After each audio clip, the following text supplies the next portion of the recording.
Hi guys, Sandy Ingram here. Welcome. As you know, my ex-husband retired from the Federal Reserve Bank. He and his peers have always talked down about an IQD revalue or currency adjustment.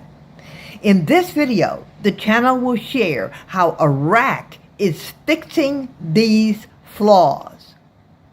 In the meantime, tomorrow's membership video shares how baby boomers are taking money from their retirement account or 401k plan and investing in a certain type of secure investment to ensure a $2,000 plus monthly income. Join us.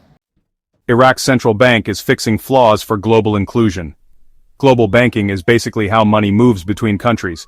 It helps with trade, investments, and making sure people can send or receive money safely. To be part of this system, a country really needs strong, trustworthy banks that actually follow international rules. These rules are important because they help stop crime, protect money, and keep banks connected. One of the key systems that makes this global connection possible is SWIFT. Iraq is a member of SWIFT, but has not used the system extensively.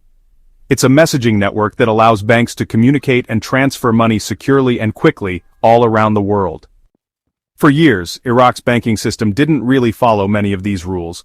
Most people just used cash, and a lot of banks didn't use modern technology. Some banks even let money leak into countries under United States sanctions, which caused some pretty big problems. Because of all this, other countries and international banks didn't really trust doing business with Iraq. Now, Iraq's central bank is working to fix these problems. They're updating their systems, using more digital tools, and following global rules to stop money crimes, such as money laundering, fraud, and terrorist financing. They also started using SWIFT more, which helps connect Iraq's banks to the world. If you want to understand the details, there is an article on the channel's blog. If Iraq continues on this path, it has the potential to fully integrate into the global banking system. This could lead to a surge in job opportunities, increased business activities, and honestly, overall economic growth for the country. Now we know why bankers said the IQD would never revalue. It looks like Iraq is plugging the holes, and there will be sufficient economic gains for a higher currency value.